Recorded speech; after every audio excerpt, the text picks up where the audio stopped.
മനുഷ്യന്മാരെ കൊണ്ട് ഭയങ്കര ഉപദ്രവം. ആര്? ദൈവം. ദൈവം പ്രപഞ്ചത്തിൽ പല മൂലക്കും പോയി ഒളിച്ചു. അവിടെ എല്ലാം ഇവൻ അന്വേഷിച്ചെത്തി. അവസാനം ദൈവത്തിന്റെ സഹോദരായ ഒരാൾ പറഞ്ഞു, മനുഷ്യൻ ഒരിക്കലും അന്വേഷിക്കാത്തൊരിടമുണ്ട്, അവിടെ പോയി ഒളിക്ക്. എന്നാ പിന്നെ നിങ്ങൾക്ക് ശല്യം ഉണ്ടാവില്ല. അതെവിടെയാ? ഓന്റെ ഹൃദയത്തിൽ പോയി ഒളിക്കുക എന്ന് പറഞ്ഞു. അങ്ങനെയാണ് ദൈവം മനുഷ്യന്റെ ഹൃദയത്തിൽ പോയി. ഇവിടെ ദൈവവും വെച്ചിട്ട് പരക്കെ ഓടുക. നമ്മൾ അമ്പലത്തിൽ പോയി തൊഴുമ്പോ കയ്യിലെ പ്രധാനപ്പെട്ട വിരൽ ഇതല്ലേ? ഇതല്ലേ ലൈക്കടിക്കുന്ന വിരൽ? ഇതല്ലേ പഞ്ചായത്ത് പ്രസിഡന്റ്? ബാക്കി 4 മെമ്പർമാരാ. ഈ വിരല് തൊഴുമ്പോ ആ വിരലല്ലേ പ്രധാനം? അങ്ങോട്ട് ഇങ്ങനെയാണോ തൊഴുന്നത്? ഇങ്ങോട്ടാ? ഇവിടെയല്ലേ? ഇവിടെയാണ്. ഒരു ദേവൻ വാഴും ക്ഷേത്രം, ഓർമ്മകൾ കുടിയേറും ക്ഷേത്രം, ഉദയം പോലൊളി തൂകും ക്ഷേത്രം, ഹൃദയത്തിലൊരു ക്ഷേത്രം. ഇവിടെ ഉത്സവം നടത്തണം ഈ ഹൃദയത്തിൽ.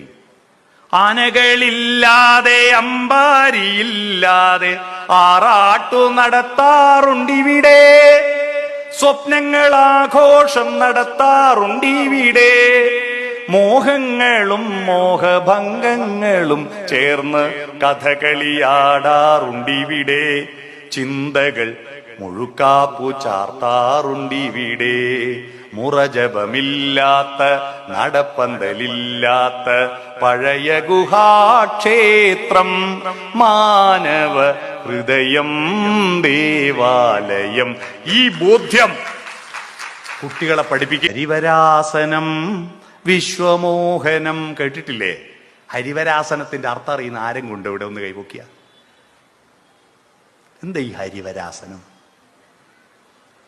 ഒരാൾക്കും അറിയില്ല. അതാ പറഞ്ഞേ, നമ്മുടെ കുട്ടികളെ ദൈവവിശ്വാസികളാകുമ്പോൾ ദൈവവിശ്വാസത്തിന്റെ മൂല്യം പഠിപ്പിക്കുക.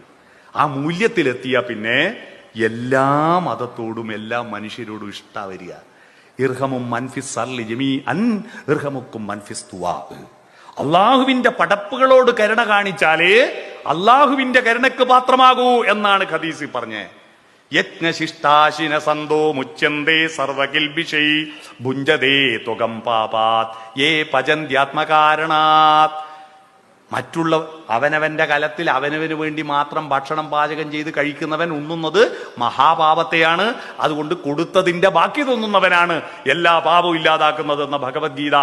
നിന്നെപ്പോലെ നിന്റെ അയൽക്കാരനെയും സ്നേഹിക്കുക. അയൽക്കാരനെ സ്നേഹിക്കുക എന്നല്ല പറഞ്ഞതിന്റെ അതിന്റെ ഏറ്റവും പ്രധാനപ്പെട്ട പോയിന്റ് നിന്നെ പോലെ എന്നാണ്.